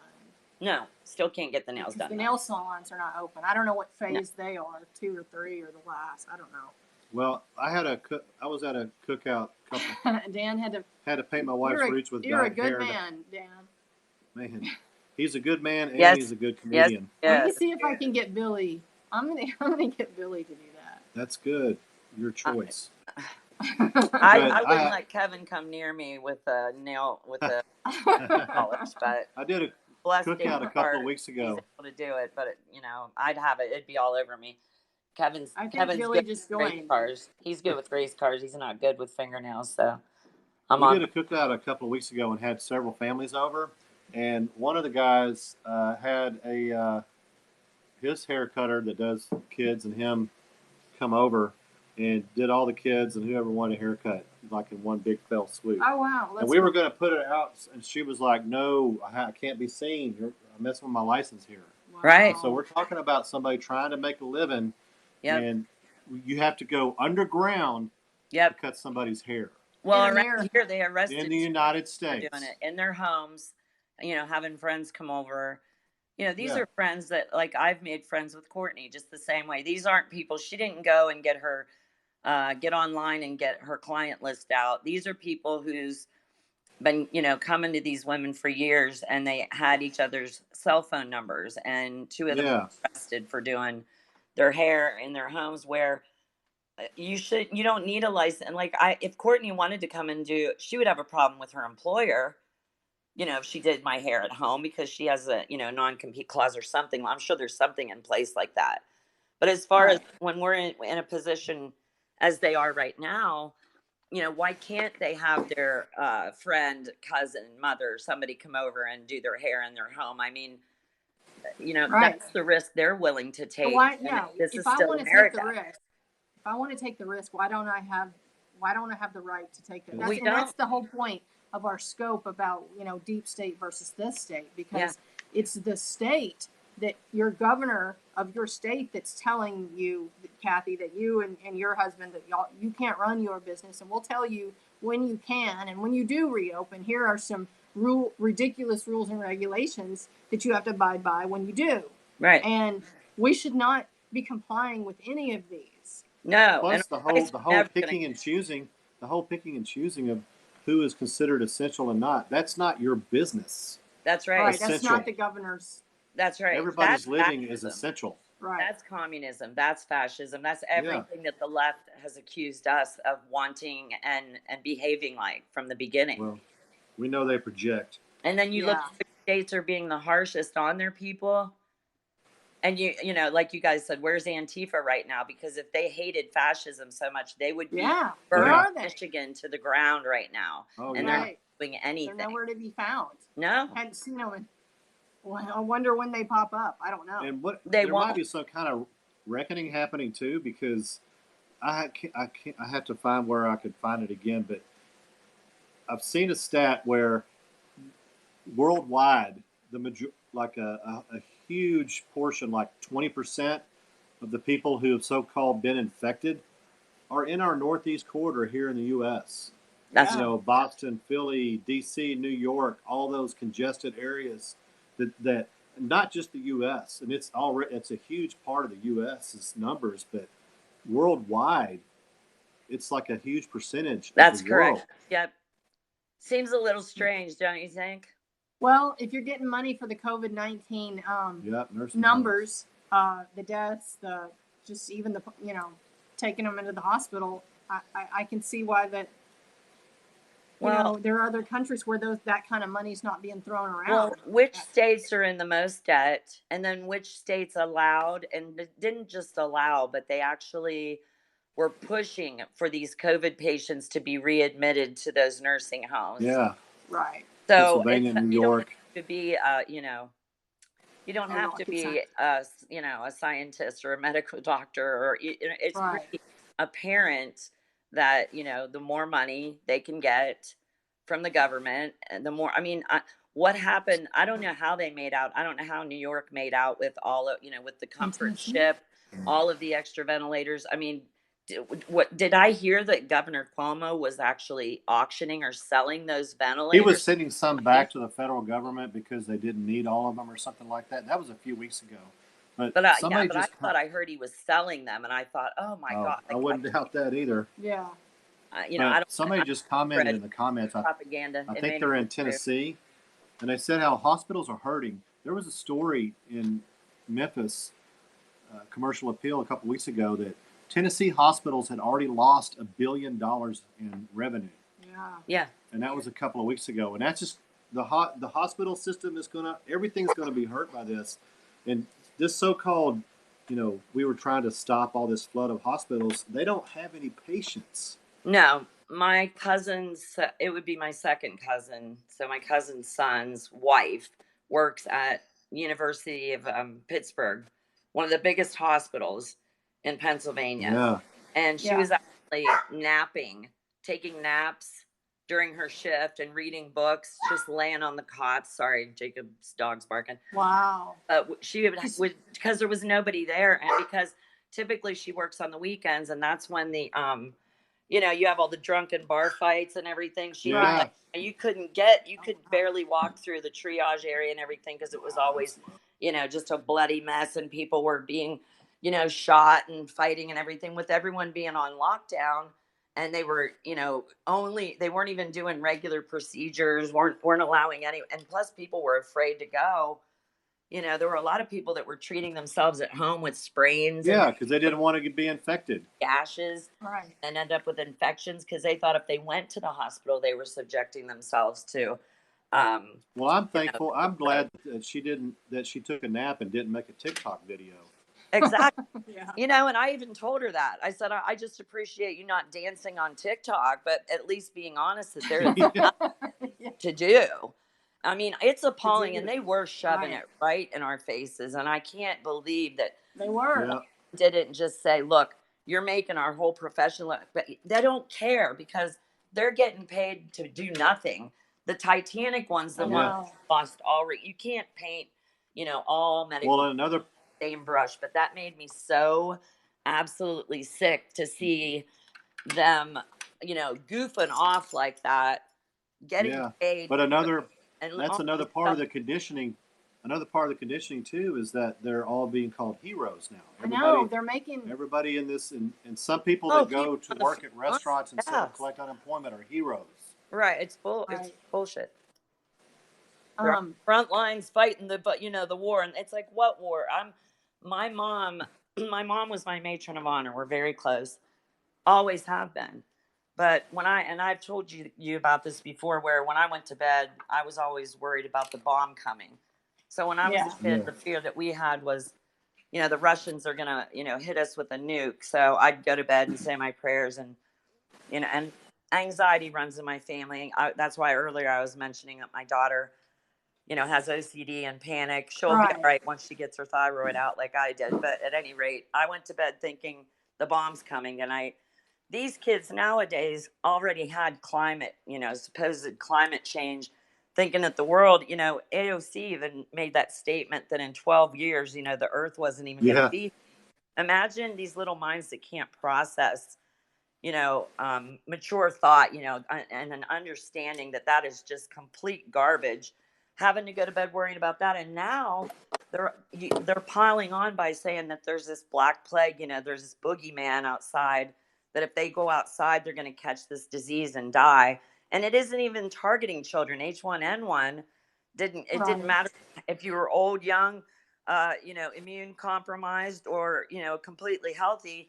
If you got, zapped with that, you got zapped with it. It was just, it was more of like a lottery virus, it was just, it didn't matter. And we at least know who is, of this virus, who the target, it's elderly people and people that are immunocompromised. But yet, and I love how Florida did, they've been talking so much about that, but they protected their elderly and the people were, and they have some of the lowest numbers out of the whole country, but they have the most elderly and people at the end. Yeah, it's pretty Everybody amazing. retires down there.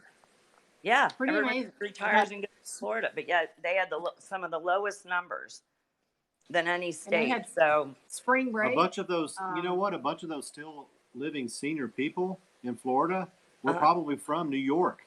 Right. Good thing they weren't there. Oh, the governor of Chicago, he sent his wife and kids to Illinois. Yeah, Pritzker.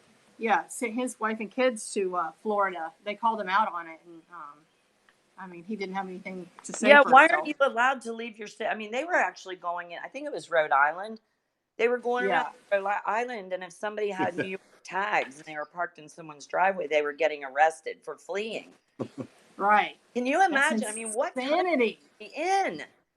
Where are we? I mean, you want to get the hell out of a place that's a hot spot, and you can tell that your government, your local government, is not taking care of you at all. It's not looking out for your best interest, and you're in your 70s or something, and you have COPD, and you're like, I'm getting out of here. And the next thing you know, you're at your daughter's in Rhode Island and they're, you know, cuffing and stuffing you because you're not allowed to leave. You got to stay here and die like the rest of them. Right. It's insane. And on top of it, show us your papers. Oh, I Yeah. know. Dawn Are told you me essential? papers to go to work. I said, wait. Which I have my papers. I've never had to use them, and they never pulled me over. But the fact just that the you idea. issued papers. I So said, Kathy, that's the thing, though. You open it just like with the smoking. You open the door. So the next time this comes around, like they didn't pull anybody over and ask them for the papers this time. What about next time? We're already. they will next time. You better believe it. And you know what's coming? Already, this vaccine. You know, desensitized us. They can call us conspiracy. So far, everything that we've been called conspiracy theorists about has come to pass. It's come. I know when I see the it's all mainstream media true. calling somebody a conspiracy theorist that it's total fact. Well, and they're conspiracy.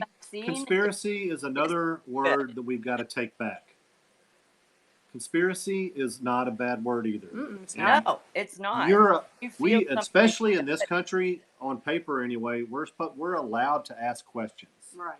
We are. And then if you don't like the, reply with something, but don't call me a name. And conspiracy is, if we look at the word, it's you two or more people conspire to do something. I mean, your contractor that built your house conspired with other subcontractors and got your house built.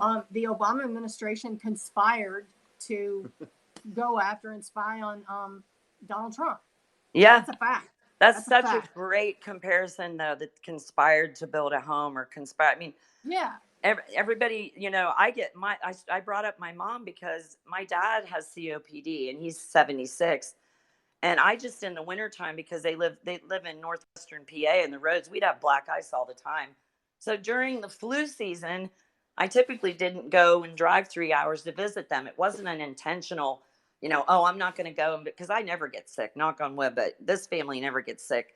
And my mom drove a school bus for 44 years. So she was driving a Petri dish around and bringing germs to my dad. And they both, neither one, he drove a truck for a living. So neither one of them ever got the flu, ever took a sick day. They both had perfect, employment attendance. That's back when things like that, happened. That doesn't happen anymore. A good work ethic and everything. But my mom is drinking the Kool-Aid now, and I'm not allowed to come and see my dad. He's not long for this earth because, he smoked those Lucky Strikes without the filters on him, and he has COPD. And my mom she's straight up, refuses to allow me to come and visit my dad right now. But she also, voted twice for Obama. This is a woman that took me to church every Sunday. I had no idea that she would ever lean Democrat. But she just loved the Obamas. She called them the Black Kennedys. Wow. That's the first time that she felt like, that the White House had like royalty in it again. And she just loved them. And I'm like, where are you getting all of this? Because, he wrote all those Marxist books and, talked the way he did and hung out with heirs, who bombed the World Trade. I just said, do you realize who mentored They had his fundraising start in their home, right? Yeah. I can't go see my dad now because they have my mom so terrified. She's wearing her mask and going out to Walmart and picking up her groceries curbside, and they're living in a bubble. And I don't know when I'll see my dad again. We actually were fighting on the phone this morning, FaceTiming, because I'm at the end of my rope where I'm just, I don't want to my parents, but these are. How many times is this being repeated throughout the country? Right. And there's babies being born. There's people dying, and it's not even of COVID or whatever they're dying from. Right. And they're not, and their families are not with them. Or there's just people that are sick, and their families are not with them. Yep. They don't have advocates on their behalf. No, and they're isolating us.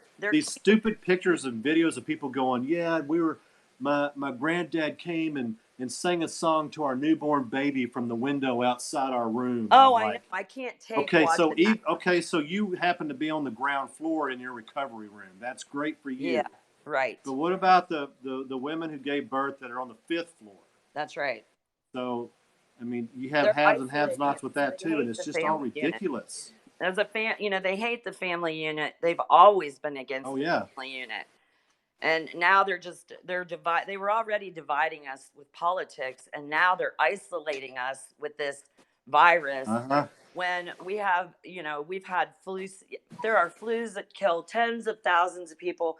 Kevin mentioned that, was it the Spanish flu in 1918 that it keeps mutating. So it comes back every year in a different mutation, but like it's that same flu and there's nothing we can do about it. And if you're old and your immune system can't fight it and you don't have enough, because our bodies are fighting these viruses every day.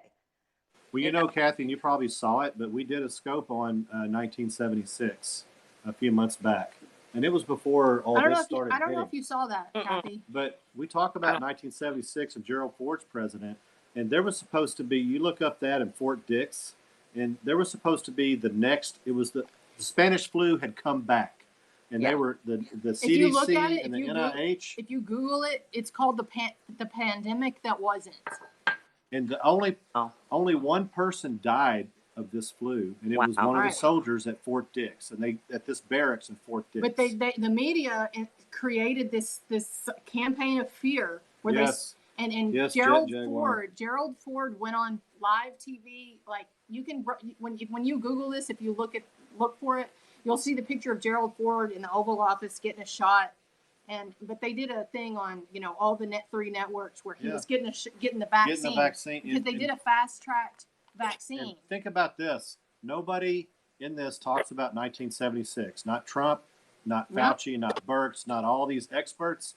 And they're talking about getting a rapid vaccine for this COVID. Yeah, BS. They want rapid chip. But that's what they in want. 1976, they had a vaccine inside of 10 months and while they were developing it in the summer, they started getting their reports back from around the globe, and there were no reports of anybody getting this flu that they were making the vaccine for. Then what was that all about?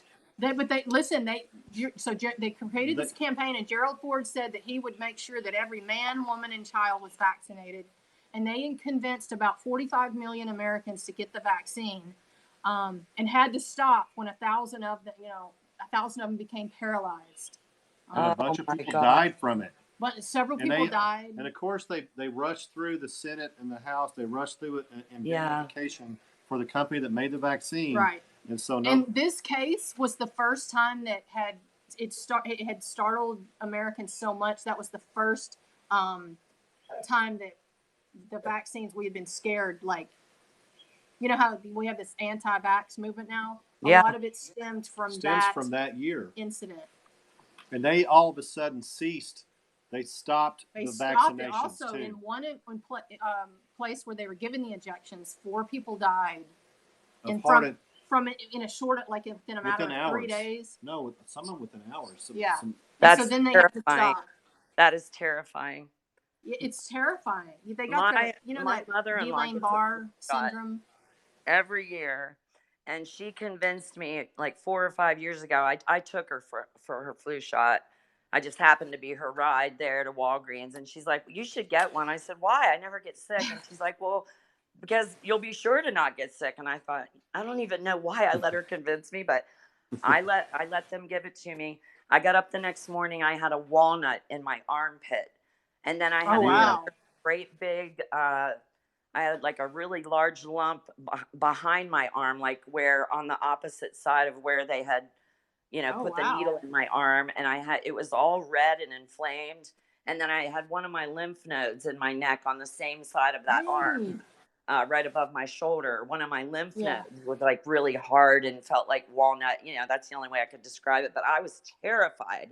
I thought, what did I let them, give me? It's like poison. Yeah. And it took almost 2 weeks. I went right to the doctor then. And they said, you think you had a bad reaction to that. And, that it just settled in. Well, you know that all the stuff that goes along with those vaccines, they go in the medical facilities and stuff. Those go into hazardous waste. They can't just be thrown in the garbage. No. Oh, wow. No, it's terrible. I am so. Shots are, my son worked, and he's required to get it. He's never had a problem with them, but I got the last time I had the flu was the last time I got a flu shot, and that was about 15 years ago. Not getting it again, and certainly not getting a fast-tracked vaccine. But Kathy, the last thing that I wanted to talk about, I know you've heard about contact tracing. Yes.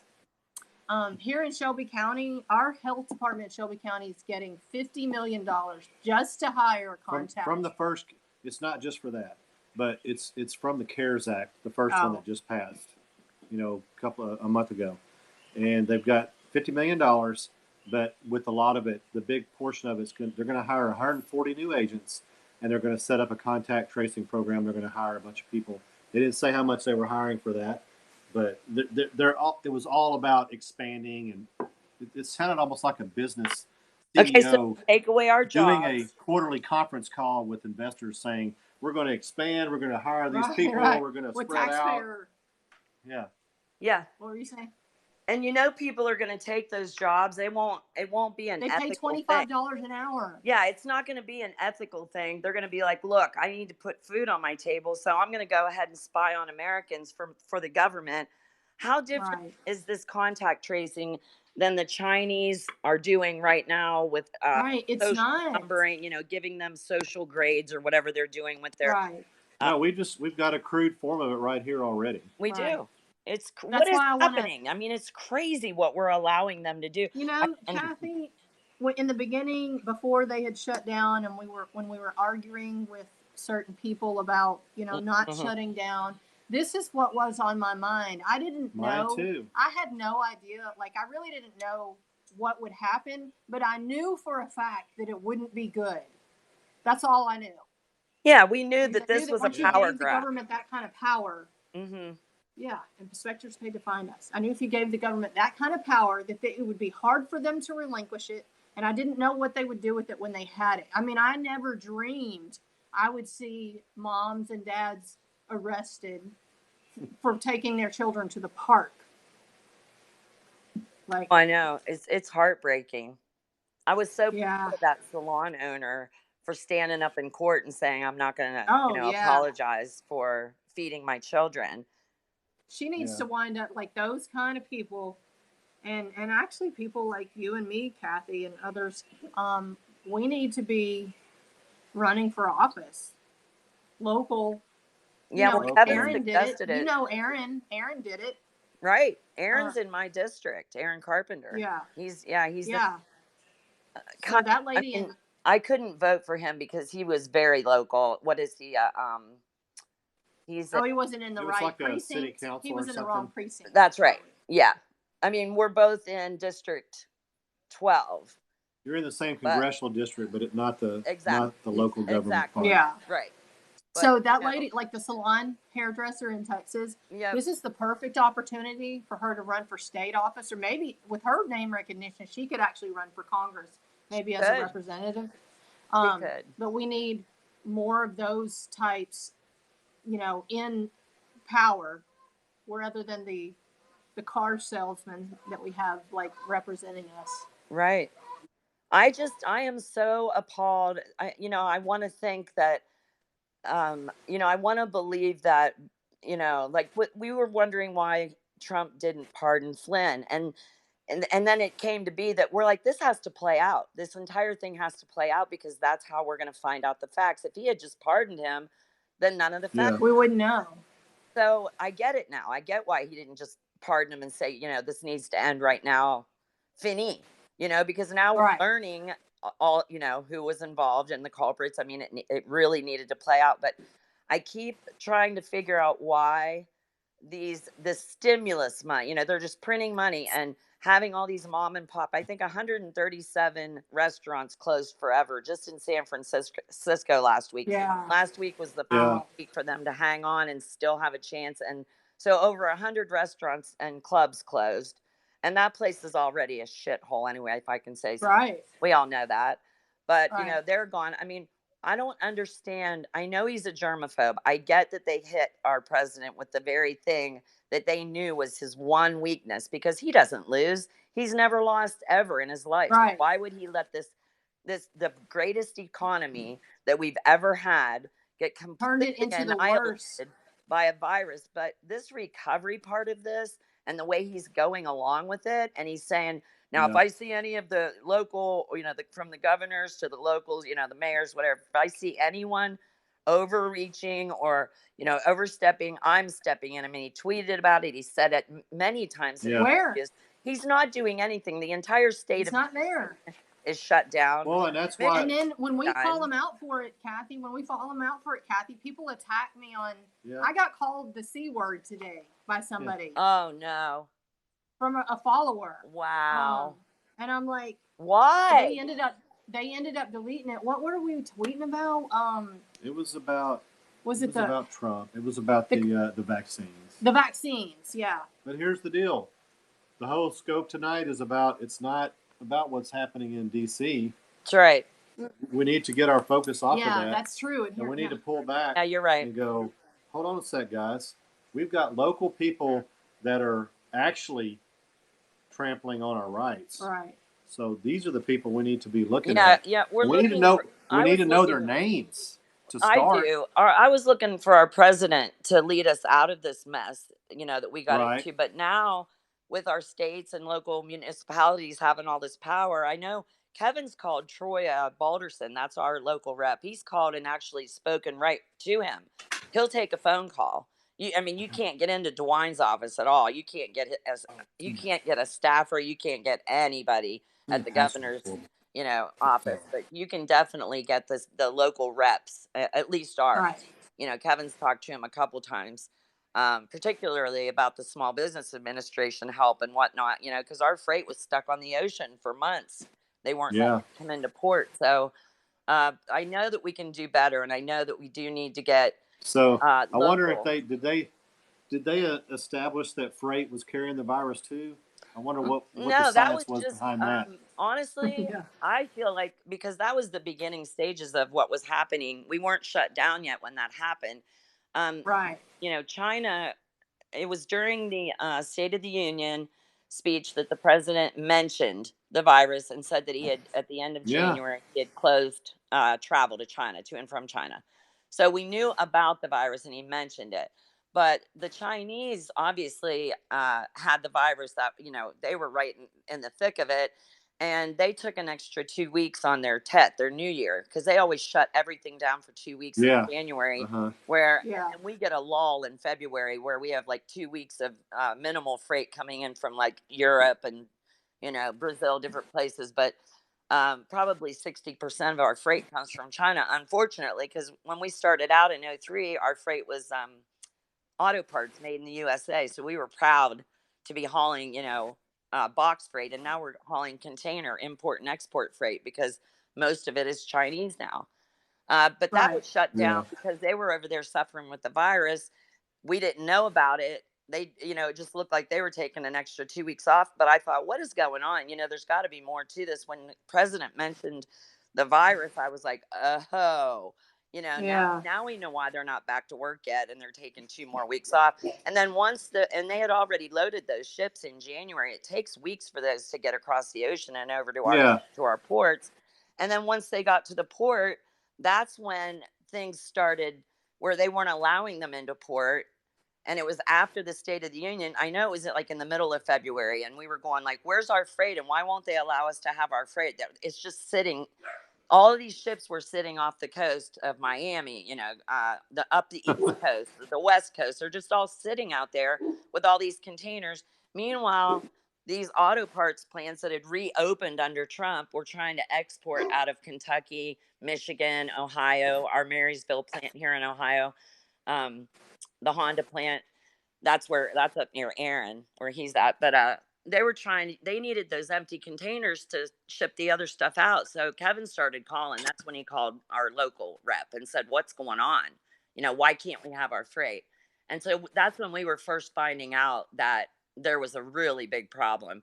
And they eventually, because at first they were saying that the virus could live for 48 hours. Or first, I remember that. I think it was 2 weeks at first. Well, then I was like, okay, dude, it's been 2 weeks. And, then it's been 3 weeks.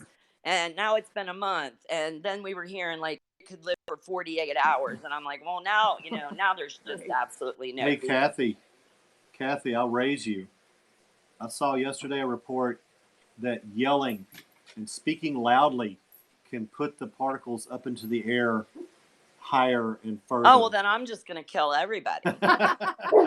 It's all over. But that was actual report yesterday. That was an actual. That was a real report. Seriously. Yes. Yeah, So we're it's supposed just to like walk around whispering now. You know. here's the something that I think I'm seeing. Holy shit. And I'm cynical about Trump, but I'm positive about the whole situation. And I think people are seeing stuff Yeah. and starting to Well, you what? can say it. They're And getting the reason pilled. They're waking up. You know, people are getting. I always Yeah. and thought not it was the maybe left that not thought they so were far, woke, but I just think enough people are questioning still after all the fear, Yeah. and so they have to keep amping it up. That's Yeah. why you're seeing Because the stories like I saw a the story kids. yesterday about it's not a coronavirus. Now there's the mutant coronavirus, and then today there's the Oh, yeah. kids, the Kawasaki. Well, that something. Kawasaki's been around forever. Yeah. Yeah. But they needed Right. a reason to not But they open need the those schools. pictures, Kathy. I They know. need those horrifying pictures. They need the And- schools closed for the fall, and I'll tell you why. Because they need the mail-in ballots. They need to harvest Yeah. and mail-in ballots in November. Well, They got to Kathy- keep us closed till November. That's what this is all about. Right. But I don't know if you know this, the Supreme Court ruled on the mail-in ballot counting in April that they have to be in the hands of the clerk in that county the day of voting. So like 2 days later, you can't show up with a tub of ballots. So I don't think a lot of people know that there's already been a Supreme Court ruling on the mail-in ballots, which tells me the Trump. Well, what campaign. if they prepare them in advance? Like, I don't trust that. See, that's the thing, Kathy, about cheating. You have to know when you're talking about. You have to know how much you need to cheat by, because if you show up with a tub of ballots and you come up with 5,000 more ballots that live in that county, like you have to know. But we already went through this. When Obama was elected for his second term, we could not fathom it because during his first term, we almost went bankrupt with our trucking company 4 times. And three of the times were during 1 year. I think that it was the 4th year of his presidency. So when the economy was just crashing around us, and when he won that second term, I looked at Kevin, I said, there's something wrong. Now we went and started digging and looking at our state, and there were actual precincts in our state, entire precincts that did not have one Republican vote. Not one. Really? Every single vote was for Obama for those precincts. And How I'm did they talking do tens that? of thousands of people, and not one vote for Romney. And I'm like, this cannot be. And I can't even believe I was campaigning for Romney back then. This is how you want to talk about somebody being woke now compared to even back then. But me too. I had no clue what was going on. A lot of you us guys have Romney remorse. Well, the thing about where was the Republican Party afterwards going, wait a minute, where's the Republican vote? They didn't care. We notified them. We got a hold of the Ohio GOP They don't office. see, that's the thing. And they did nothing. They did nothing. They just, he cheated his way right back into a second term. I believe that. I fully believe that. Well, I think that he cheated his way, but I also think Mitt Romney helped throw that race he did. after that first debate. So there was a lot of things moving then, but I don't know what's going on with elected the first time. I mean, they were all in on it. They're all a bunch of, rhinos. Yeah. It's a uniparty. Yeah. It's a uniparty. It's a big club, and we ain't in it. Yeah. I'm over that, but I don't know what God's plan has. God has the power to save Trump from himself. He has the power to save us from ourselves.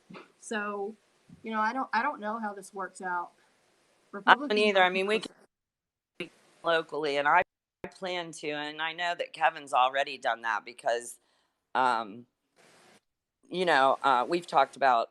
I've learned a lot from the two of you. When you guys came here and spent the night, and we were up all night talking. I learned more, about history, and Kevin has taught me a lot. They didn't stress that when I went to high school. It was all math and English, and they, we didn't learn history from high school. Well, I didn't think you guys did. We taught our history teachers well-read. We taught our history teachers. You guys studied. You can tell. And Kevin loves it, so he's done a lot of studying too. But I've grown to love it now, and and I still have so much to learn. But I do know that we're at the point now where we can't look to our, like, I heard Trump say, if anybody's, like I said, overstepping, overreaching, however he put it, that he was going to step in I believed that in that moment, and that gave me Right. some hope. But I don't have that hope any. I'm not looking Uh-uh. at our president to help us out of this mess that he allowed. You know, he's Right. the one that allowed us to get Yeah. into this position. He never should have declared a state of emergency. This never should have He happened. never should have done that, but the American people could have said no. And the That's American Don't right. people do this. bent the knee. They We did. didn't. And It's so, fear mongering. It's that fear porn. And I loved whenever you made that you were the first person to say fear porn that I heard that from. I'm like, that's exactly what it is. yeah, And then we have these I don't so-called remember who I MAGA found it. leaders. Yeah. We're turning to them, help us, tell them this isn't right, and we're not going to shut down. We're not going to comply. We're not going to do this. And Right. we were getting at we were getting quite the opposite. They were cheerleading this whole process. So Yeah. Oh, so many.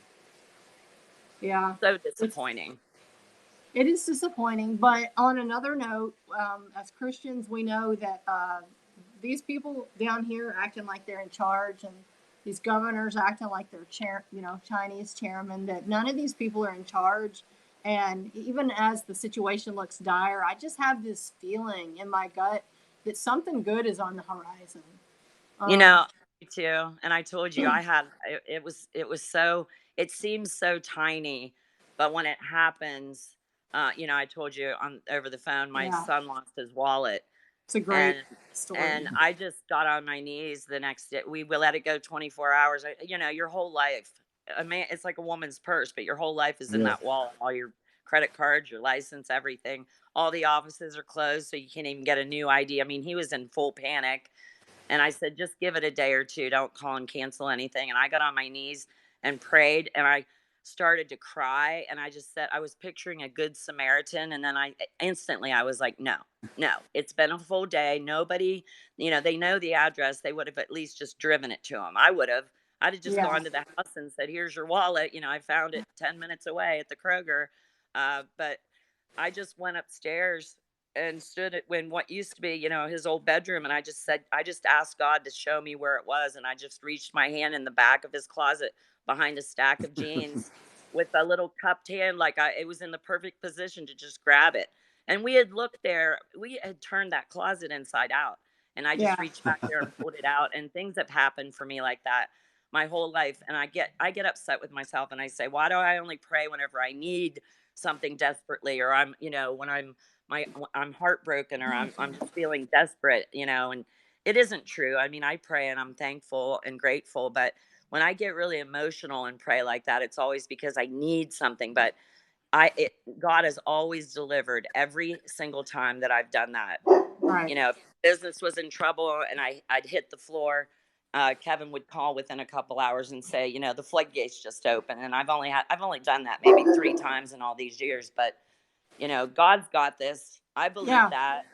I don't know, when I don't understand and I analyze things to a fault. It's just ridiculous how my mind goes. But Awesome. I can't figure Well, this one out, and I I can't guess we either, just need Kathy, to but not try. it's one of those times where we need to be still and know that He is God. And I don't know how it works out, but I know that the Lord works in mysterious ways.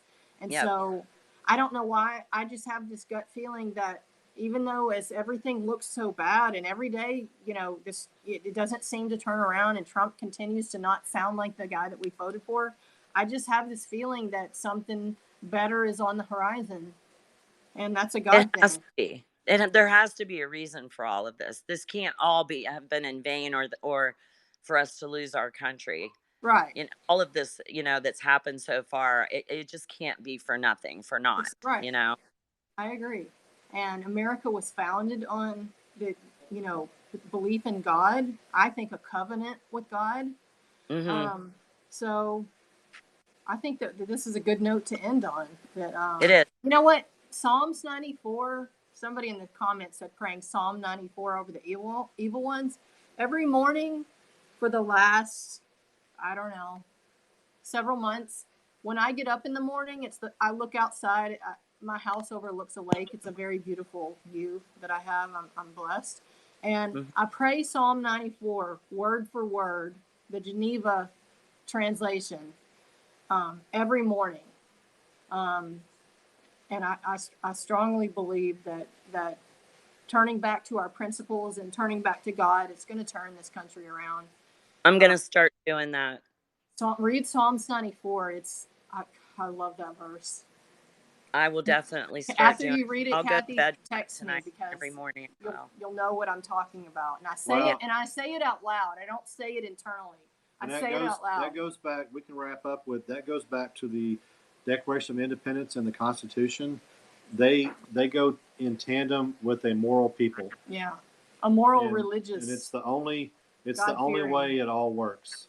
Mm-hmm. You know what? So the people that are watching this now, saying they will too, and the people that aren't watching, and Psalms 91 is another one.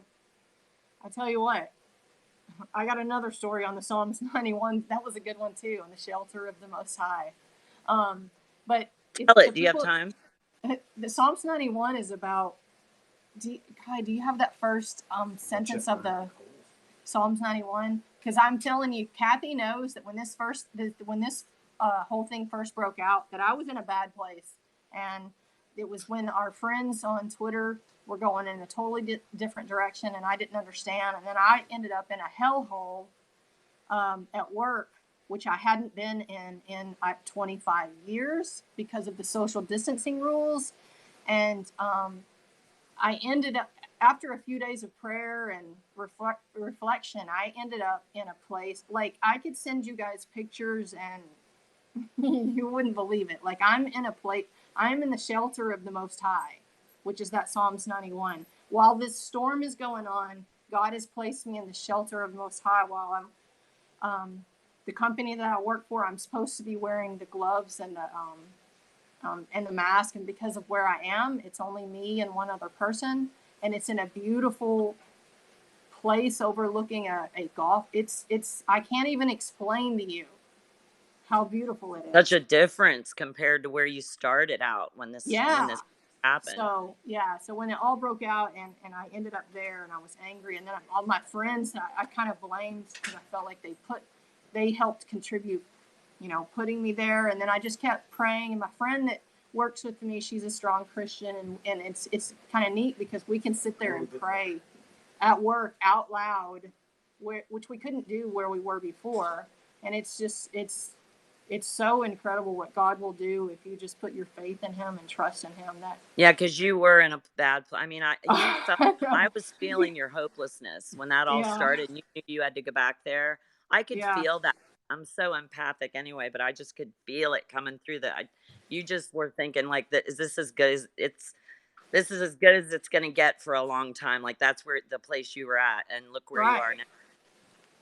And to have it turn around so quickly. Not now, of course. But the Psalms 91 and Psalms 94, both of those are really good. So if the people that are watching this now will pray that, and then people that watch this later, if we all pray this together, I'm a strong believer in the Bible verse about if a nation will, hear my call and get on their knees and that's pray the one for. you were talking about. I didn't know the number. I didn't know the verse, but I thought that was the one you were alluding to. No, that's actually addiction. I think that one's in Second Chronicles. I'm not sure which one that one's It's on my wall. It's a different one. Actually, I have it's hanging on my Americana wall. It has that prayer on the sign. Second Chronicles 2:14. Yeah, I thought it was in Second Chronicles. But Trump's not in control of this. No, God is, and then to another extent, we are. So I don't want to put all the blame on Trump or anyone else, because we have a role in it. So and I wasn't trying to blame. I was questioning the why. Like, why are you just? It felt like he was just kind of like sitting there and letting it happen, like, doing nothing and thinking like, or maybe having a false sense of everybody's okay out there because of the stimulus money, where people were actually losing everything in their homes and their livelihood, their businesses that were passed down through generations. And I thought, is he just naively sitting back and thinking all that money got given to the right people and that everybody's okay if we go through this? I mean, having no awareness, I guess, is what I was questioning. And that it can replace what we've lost. I don't know. Right. No, but you know what?